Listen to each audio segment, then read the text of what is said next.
Don't buy any courses.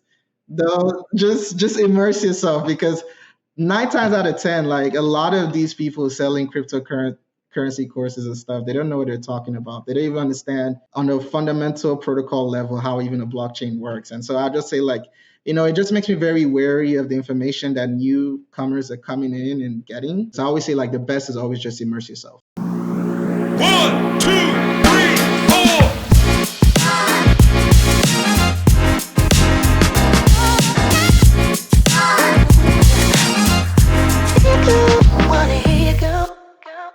Hey everybody, welcome to another episode of the Dapper Dollars podcast, where we answer your personal finance questions, but a bit with style. I'm your co-host, Anirban, and along with me we have... Hi everyone, I'm Joe Janekwe, and today's episode we get to talk about all things finance, money, perfecting those habits. So today we have the pleasure to introduce David Umo from Easy Finances for You. Thanks for joining us. Absolutely. Glad to be here. So David, you were born and raised in Nigeria. You came to the States in 2013, and then you graduated with a degree in chemical and biomolecular engineering, and you got your master's in analytics from Georgia Tech. You're currently a technical project manager for PrintPack, and you've been an investor in the equity space since 2017. You followed it to real estate 2018, and now you've been seriously taking cryptocurrency under your wing since 2019. Biggest accomplishment, I'd say, it seems like you have about $1 million in real estate assets. Yeah, so I believe it's actually 1.8 in real estate assets, but equity is close to $500,000. Or actually, no, equity is close to 750,000. Correct, yeah. So all encompassing everything, you have about $2.5 million in assets. So congrats. And thanks for joining us. Glad to be here. So before we get started with the questions, we wanted to start with one quick fun icebreaker. So let's say you won the lottery and you won about $10 million and it shows up on your bank account. What would you do with that money? That's a great question. If I have $10 million shows up on my bank account, what would I do? Well, I guess I would put like maybe 30%, so about $3 million. Initially towards opening something like an index universal life insurance, and then putting that in a irrevocable trust. It's sort of like kickstarting like a trust fund. It's something I've always intentionally wanted to do once I hit a certain liquidity goal. And I mean, personally, for those in the crypto space, I am an ETH maxi, so I'm very bullish on Ethereum, especially since we've switched to proof of stake. So I'll probably say if I put $3 million towards establishing a trust fund, I'll put like maybe another 3, 4, or 5 million towards buying and staking ETH. I could probably either set up my own validator or probably just stake with like another validator like Coinbase or maybe Instadap Lite. And then the balance would go towards real estate. That's probably off the top of my head what I would do. Pretty aggressive. I'm in my 20s. So I wouldn't put in a trust fund. I said trust fund rather, an index fund or something that I know classic, traditional finance professionals would say. But yeah, I think I'm just thinking out the top of my head.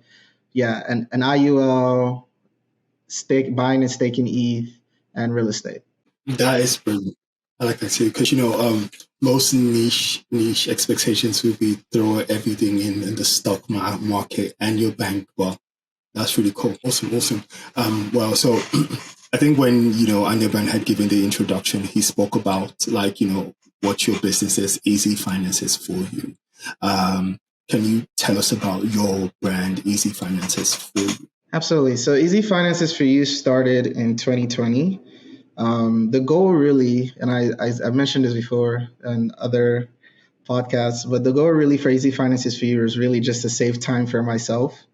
I have a lot of friends. Obviously, this was like, I think shortly after COVID, everybody was working from home or either home. And I think there was just this natural sense of, I think especially in 2020, everybody wanted to get into investing, and we just saw a rise of that. I think that's why we saw the rise. I always joke, we saw the rise of courses, which is the real true pandemic. Everybody was selling courses back then. And so obviously, but one good thing that definitely came out was this need for investing, and like people saw really how something like a global pandemic could either like affect your active income and the need to like generate passive income. So I had a lot of friends who were calling me and asking about real estate because they knew I had like and been investing in real estate by then. I think in 2020 I had owned 2 properties already, and so I already gotten the hang of like cash flowing assets. And so I was getting a lot of calls and also like just general calls about. So back then I used to trade options, so trading options, crypto, and I was having the same conversation repeatedly.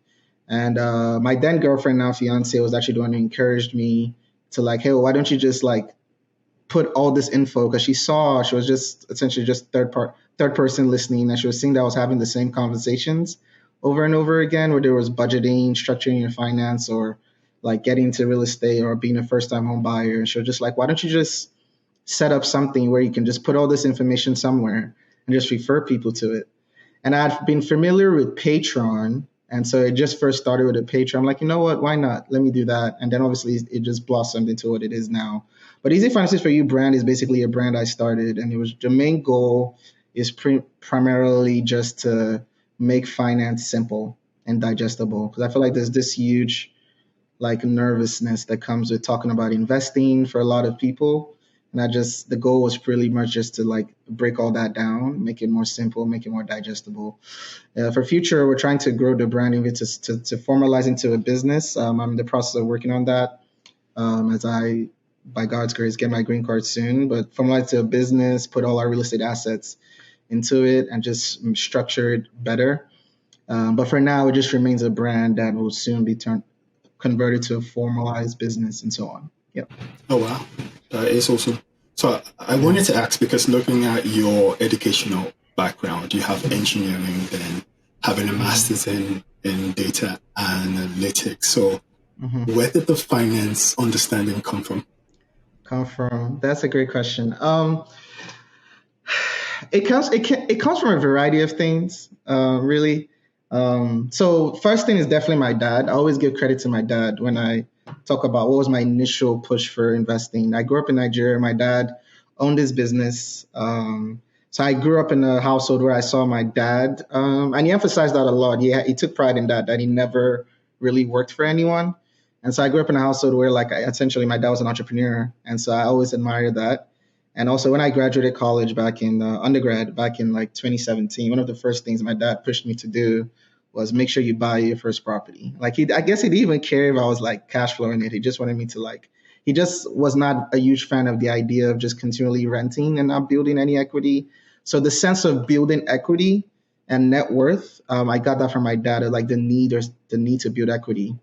And then overall, I guess I just personally, I guess when I hit the realization, I got into the workforce and I hit the realization of, you have your incremental raises of like 2-3%. And then, of course, even when you have a promotion, sometimes that ranges anywhere from 8 to 10%. And then if you want to get maybe even more than that, then you have to like continually switch jobs. I just definitely saw the need for, okay, realistically, if I want to hit the goals that I want to, I need to be creating income outside of my job.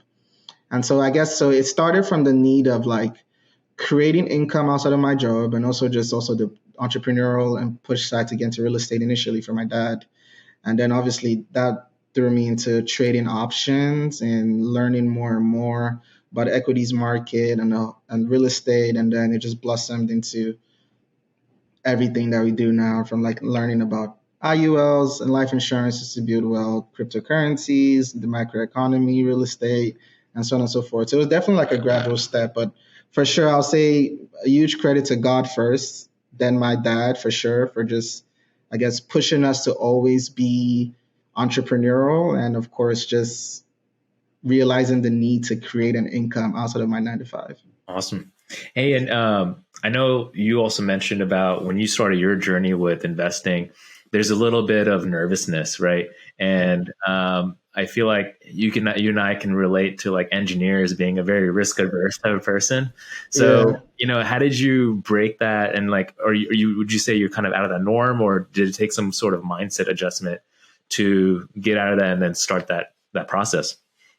I'll say, I keep telling people my taste for risk, I attribute, even though I don't trade options anymore, I really attribute to the time when I used to trade options. Because for those this was even before 2017, there was not a whole lot of resources compared to now, where seemingly everybody's either trading forex or options. But back then, you are young, just starting your career.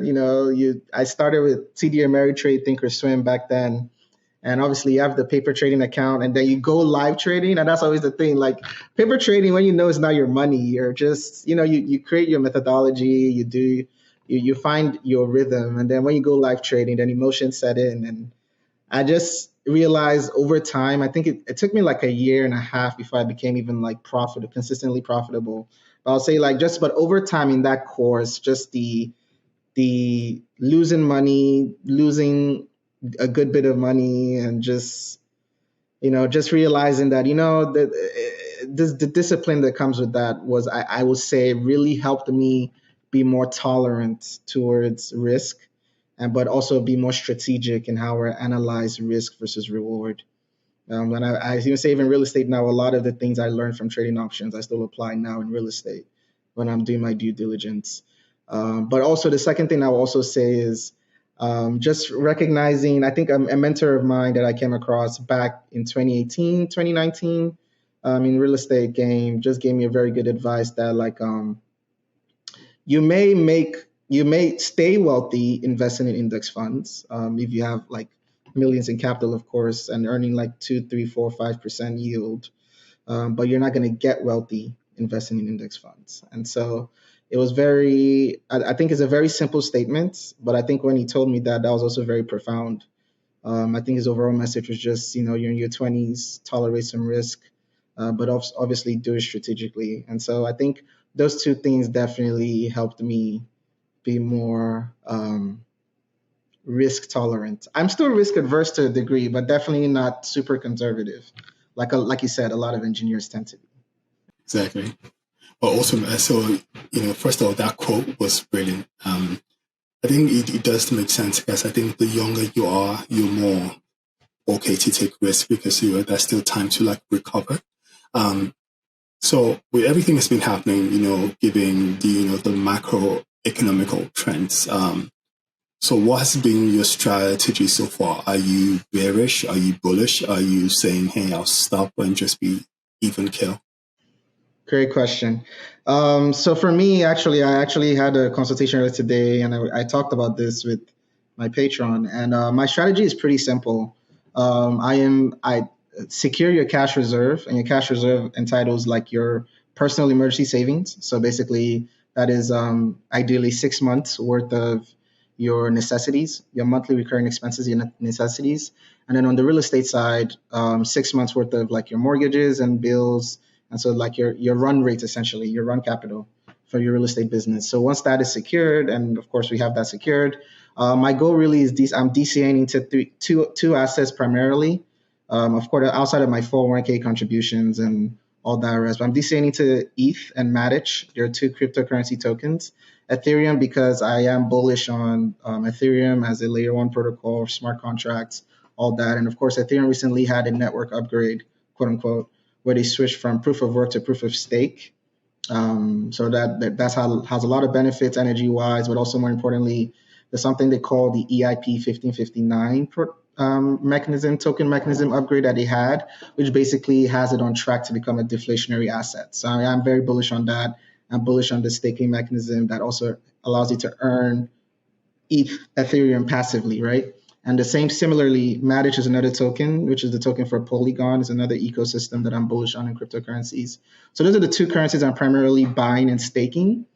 And then I'm also currently investing in real estate still. So my strategy right now for real estate is we're focusing on the southeastern market in USA. And so currently I'm working on a project with my dad and a friend of mine, and we are rehabbing a property here in Atlanta. And so I'm looking at fixer uppers. Why? Because construction costs are down now compared to like 2 years ago when the market was crazy and every good contractor's worth their worth was on like 5 different projects. So like backlog now, you've seen that the real estate activity has gone down. Labor cost is cheaper, material cost is cheaper. So if you're doing any form of rehabs or renovation, it's a cheaper time to do it now than it was like a year ago. And also, there's also more because of the southeastern real estate market is holding up better compared to other areas, just because of the insane demand that's still there. So I'm talking about like Atlanta, Charlotte. And I talked about this recently too on my Patreon, where you see Zillow's forecast for 2023. That area tends to be the strongest as far as retaining value next year. But also looking at the fact that you have more leverage now as a buyer compared to the market a year ago, where there was zero leverage for buyers, right? Sellers were getting 20, 30, 40, 50, 100, sometimes even $100,000 above asking, right? Now for fixer uppers especially, what I've always tell like people is, if you think about it, majority of the people selling homes that need to be renovated, they typically don't have the capital themselves to renovate it, right? And so if you look at the market of buyers, a lot of people buying, either as first-time home buyers or buying as a primary, they're not necessarily looking for those type of homes, right? Because they're typically looking for homes that are ready to move in. So those homes are typically going to be targeted by investors. And so when you consider the fact that the seller themselves did not necessarily have the capital to fix those homes, in most cases, you have more of a leverage to negotiate price. Like the property we bought it for 150K, but it was actually appraised at like 175. So we bought it for 25K, lower than asking, lower than the actual value. But obviously, we wouldn't be able to achieve something like that a year ago. So yeah, just to put it simply, buying and staking those two cryptocurrencies to continue to dollar cost average, even in the bear market, because I feel like this is the time to, provided you're long-term bullish on the asset, we consistently dollar cost average into those two, and of course, focusing on Southeastern real estate. Nice. Hey, and just to our listeners, I know you're bullish on the two cryptocurrencies that you mentioned, but also with the current environment, I think you've heard about FTX going down. So, what are some? Do you invest through like Coinbase or a platform, or do you actually have a digital wallet? And can you just give us our listeners some advice on how to approach that? Great question. And SBF is a scam. I'm just going to say that. But so self custody is always the best thing in cryptocurrencies, right? So whether it's a hot wallet or a cold wallet, so Ledger Nano X there are several Ledger wallets that can get their cold wallets. So cold wallet means it's not connected to the internet, unless you're less at risk of it being hacked versus like a hot wallet, which is like your MetaMask or Coinbase wallet and so on.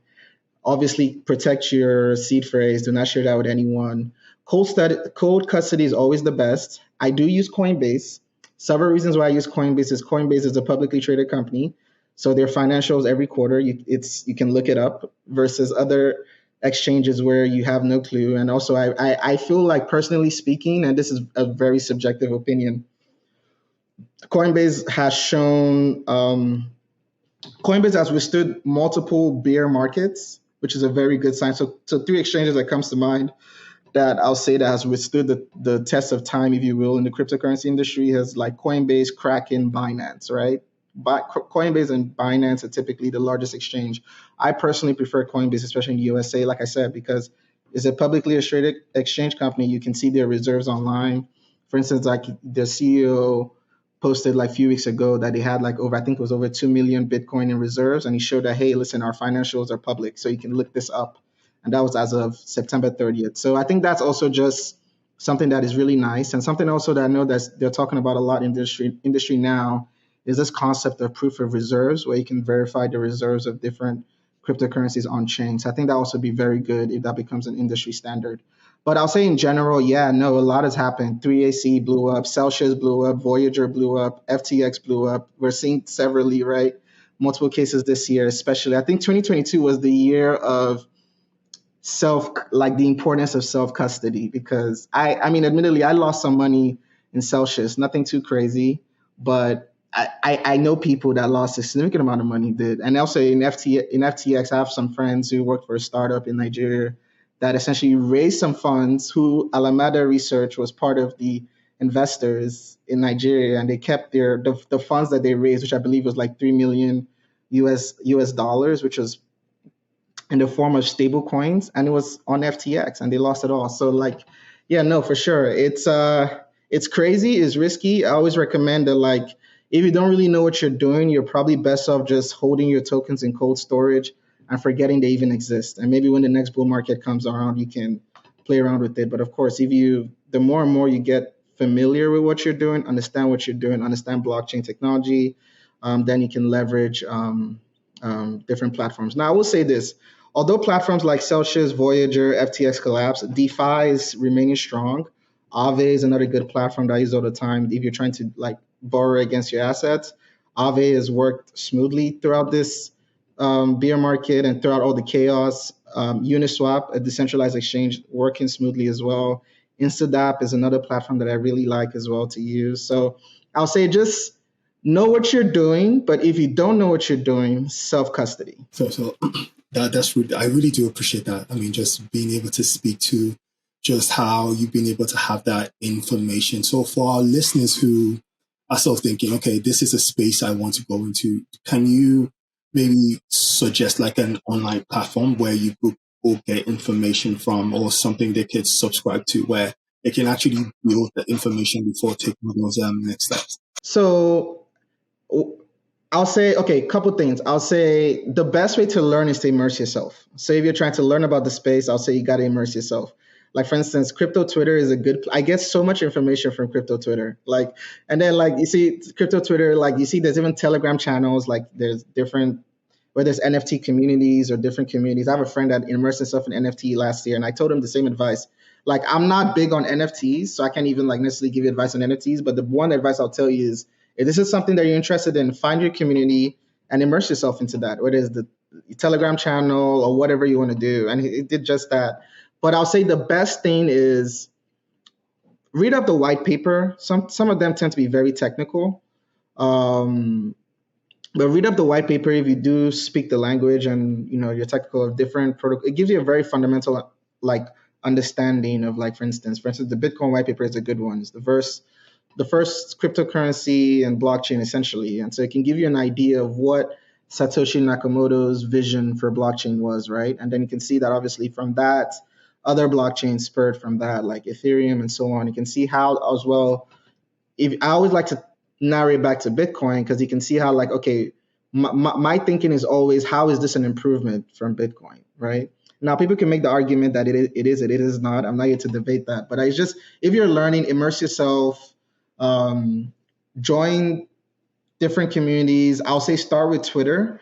And one channel I personally like, I don't like recommending when it comes to crypto because, I mean, we've seen how different platforms, right, can go crazy. But one channel or platform or podcast or whatever, or media group that I really like is Bankless, Bankless on YouTube, Bankless.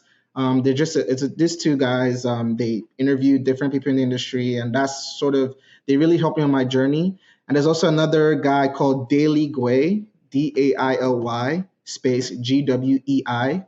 Is a reference to Ethereum's gas, but Daily Gwei because he posts daily and talks about different things occurring in the Ethereum space, or I'll say sometimes he also talks about non-Ethereum things, but he's another good channel that I follow. Now, I will say Daily Gwei is more in depth. So when you grow your knowledge to a certain point, is a good way to keep up with what's new and what's going on.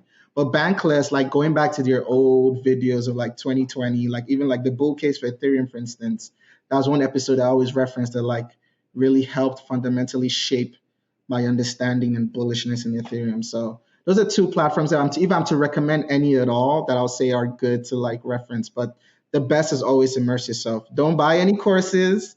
Don't just immerse yourself because 9 times out of 10, like a lot of these people selling cryptocurrency courses and stuff, they don't know what they're talking about. They don't even understand on a fundamental protocol level how even a blockchain works. And so I just say like, it just makes me very wary of the information that newcomers are coming in and getting. So it just makes me very wary. So I always say like the best is always just immerse yourself. I appreciate that. I mean, I think that breakdown would be really well taken by listeners because a lot of people, again, that knowledge base, they're sort of seeking to know where do I go to first. So I really do appreciate that. So sort of shifting to something different. So we see from your drive and passion evidently. So from your career to what you do, what would you say your success is being attributed to? Would you say maybe part of your cultural orientation? I mean, being born and raised in Nigeria. I know you mentioned your dad a lot as a role model in building some of the thought processes you have now. Do you mind sharing so what is where your main drive and passion comes from. Yeah, absolutely. First and foremost, I attribute all my success to God. I think that honestly, it would be naive of me to say that like there weren't things that were just unexplainable. People could call it luck. People could call it just right place, right time. But I just call it the grace of God. So I attribute all my success first and foremost to God. A mindset. I will say though. That I have seen. I've never recognized it as an advantage, but I definitely see it as an advantage now. And it's something that I talk about this with my fiance. I'm going to be very intentional about instilling this in my kids.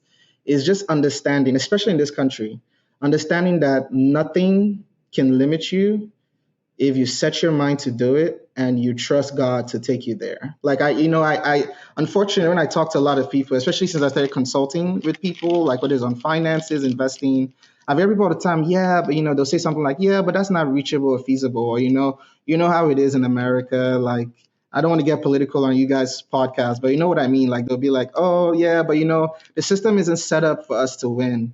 And while that may very well be true, but I just very much sit on this understanding like, well, maybe that may be the case for everyone, but that won't be the case for me, right? Just understanding that drive that like, I have God, I have everything, and I can if this is where God wants me to go and I put my mind to it, I'm there. So I think that's definitely really helped because even like when you're even interacting and networking, even something like real estate where you're meeting people and a lot of it is networking and finding the right connections, like people can easily see that confidence and they can appreciate it as well. And so just having that confidence and know how to just recognize that like, you know, if I attribute my mindset to this, I can. Definitely upbringing, no doubt about it. Like coming from Nigeria, I'll say that's another thing. Like we just have this, we have a reputation here, I guess, of just like being go-getters, and I think that's just an immigrant mindset in general, right? Just recognizing that we didn't come here to suffer, we came here to hustle, right? So just having that mindset that like, yeah, no, for sure, we have to hustle and just setting goals. But yeah, and the last thing I'll say, and I talked about this recently with friends, the biggest thing for me as well is in 20, especially this year, I did it, but mid 2020, early 2021, I also started breaking up my goals, not just business goals, but even personal goals quarterly. So the new year is coming up. We have this tendency to set like New Year's resolution for the entire year, and that's great. But rather, this was actually an advice I got from another real estate mentor of mine who was like, set your 5 year goals and 10 year goals.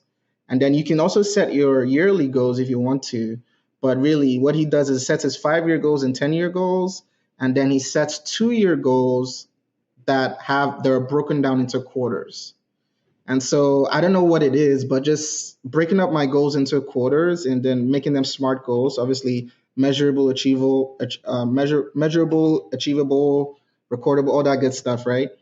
Has really changed the game for me because I've seen my productivity go up significantly because I know exactly what I'm supposed to focus on this quarter, what ideally I would like to achieve, and what we should be prepping to do starting the next quarter. And I've just found that very profound in my opinion.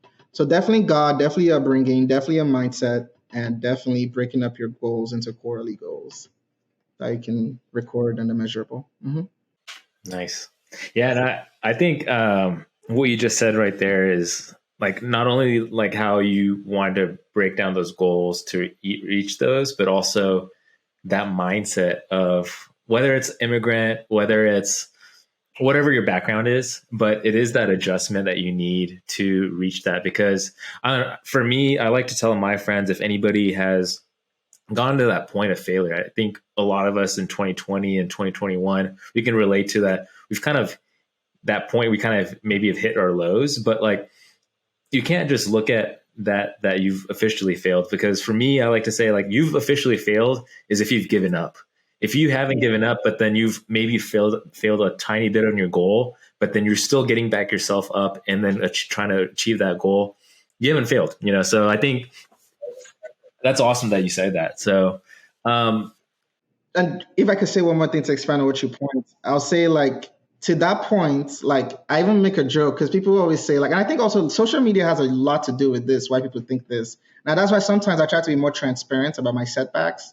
Let people know, like, no, it's not all, glitter and roses. Like, I do have setbacks too. But what people tend to attribute as failures are typically setbacks. And one thing I also say is master the mindset of outcome bias. And so never let the outcome determine your view on a step or decision you made. So two things. If the outcome was great, great, but how really you should analyze something you did was based on the due diligence initially. Because you could also have a great outcome, but it was a terrible decision. I could have a terrible outcome, but it was a great decision.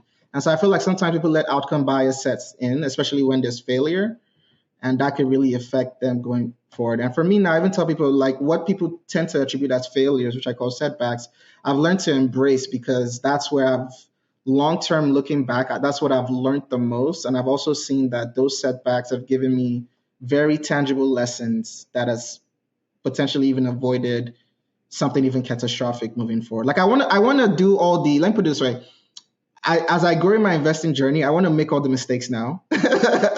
Because like the way I look at it is like I don't want to make certain mistakes like when I'm dealing with a much higher net worth or capital, right? I want to make the mistakes now. If I'm over levered in a deal, let that deal blow up and let me see the mistake now, right? If I'm do like I'm not if I'm doing this rehab and like we have you make the purchase and the rehab construction is like 190, 200,000. If we mess up, that's okay. Let me make the mess up now. I don't want to make the mess up when, like, in the future, by God's grace, I'm dealing with a rehab of, like, let's say, an apartment complex or a high rise, and I'm talking in the millions, and I'm like, oh, shoot, this is a lesson I should have learned, 10 years ago, because that would be more catastrophic, right? So I think just understanding outcome bias is a thing and just fighting hard to resist that.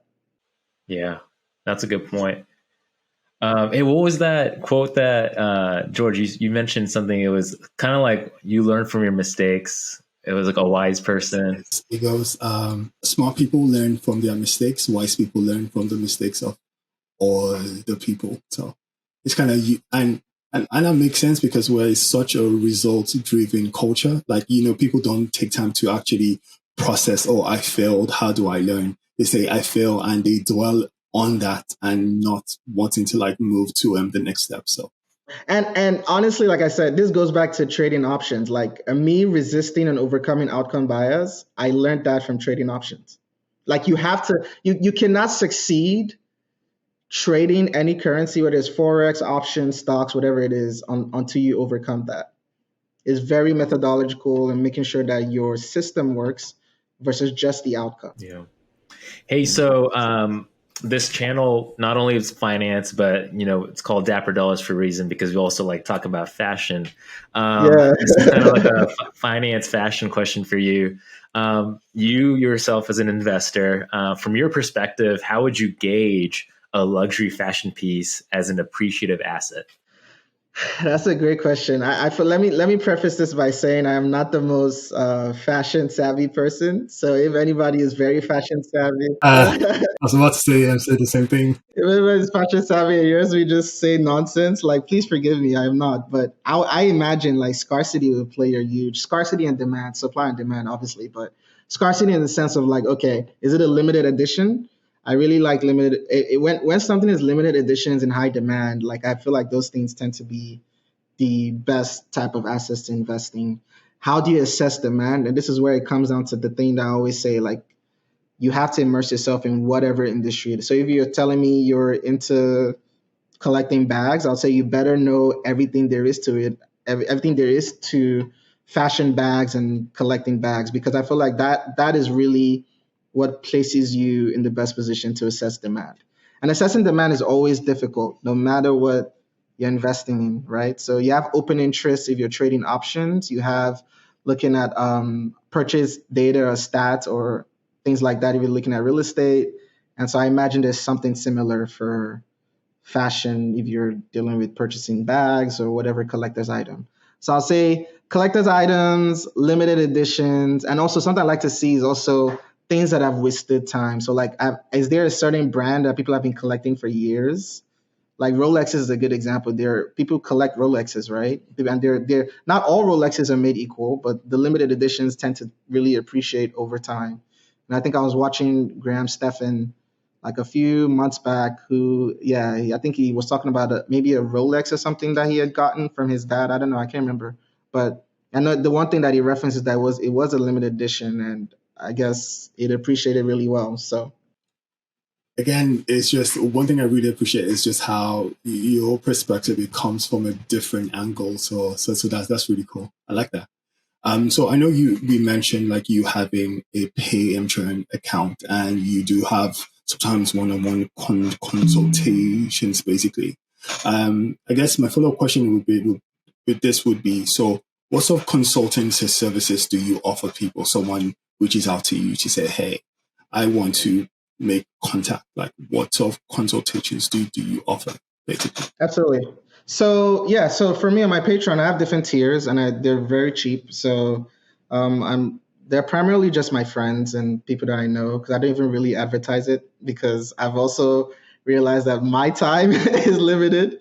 But for my tier four Patreon, which is $20 a month, I pretty much just meet. Like today, I met with one of my friends who's a tier four Patreon, and we talk about and we meet once every quarter, and we talk about whatever you want to talk about investing wise. And sometimes I even get on these consultations and we talk about something finance for 15 minutes and then we're gisting for the remaining 15, right? But it's really whatever you want to talk about.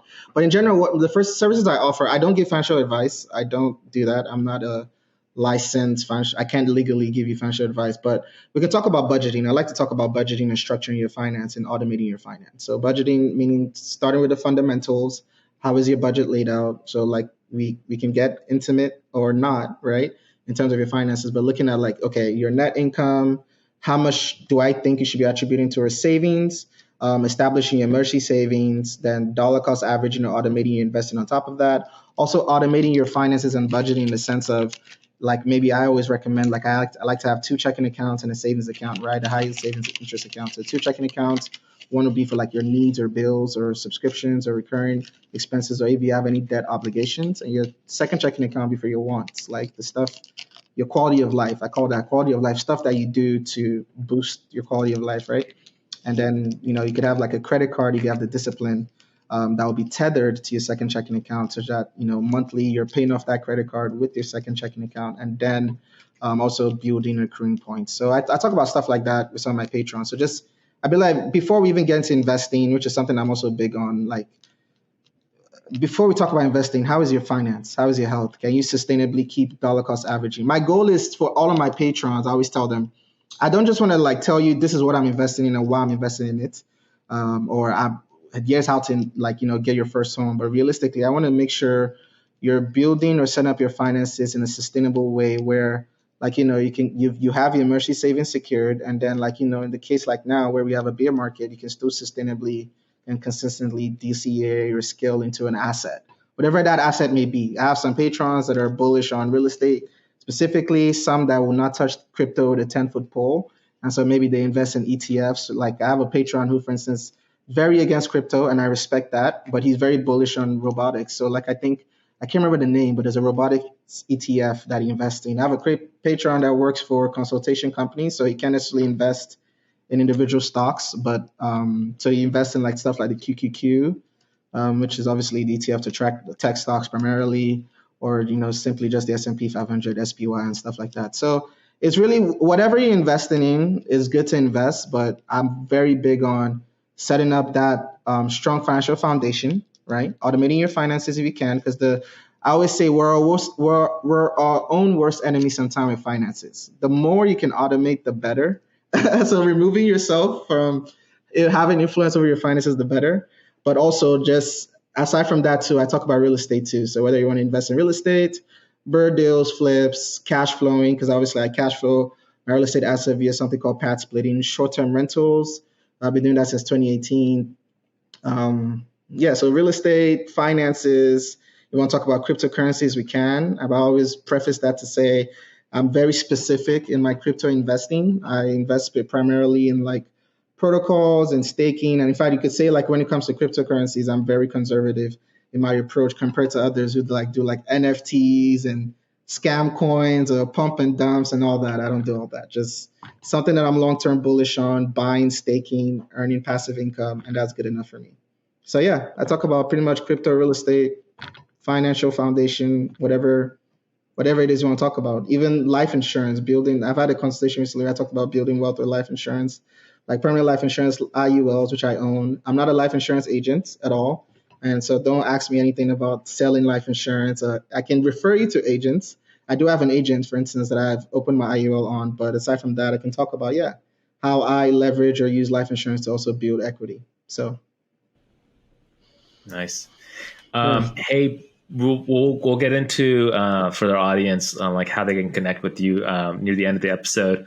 But before we get in there, we had one last final like fun question, Sure. and we wanted to see kind of where your mind goes with this. So it's called This or That, and you just kind of explain through us why you chose that after you give us that quick 10-second answer.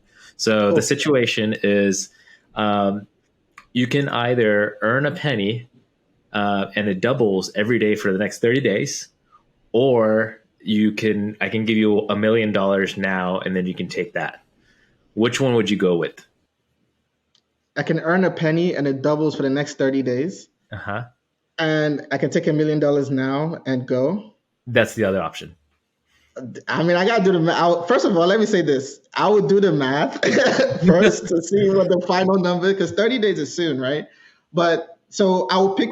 If I had time, I would pick whichever one was greater. But just off the top of my head, intuitively, the $1 million sounds bigger. But I feel like this is a trick question. I feel like the penny might end up being larger at the end of 30 days. So let me just say, I might shoot myself in the foot with this one, but I'll pick the first one. Pick a penny that will double every day. I'm just saying. I could be wrong. But, hey, Spoken whichever like one a is true larger. engineer. Yeah, Because for our listeners, if you do the math, it equates to 5.4, so 5.36, $5.37 million after that 30 days. So yeah, you're I right. knew that was a trick question. I knew it was a trick question. That's good. That's good. I like that one. Yeah. But yeah, thanks for kind of letting the listeners and us to kind of get inside your head and like what goes through your mind. But where can our listeners connect with you and with your services? So my link tree has all my links. So if you find the link tree on the podcast episode, it has all my links. You can connect me on IG. IG is probably best because I'm more active there. But it's literally the letter E, the letter Z, finances, the number 4, and the letter U. So literally easy finances for you. So you can also connect with us on YouTube. YouTube, again, our YouTube is on our link tree. It's literally easy. So EASY space finances space FOR4 and then space UYOU. Hey, thank you again, David, for joining us. We really appreciate you. If you all like this and enjoyed this episode, feel free to like and subscribe to our channel. Leave the comments down below if you have any other questions that you'd like to either maybe connect with David or even any other questions that you'd like to have us answer. So we'll stay tuned and we'll see you in another episode. Have a good one. Thank you all. Bye. 3, 2, 1, yeah!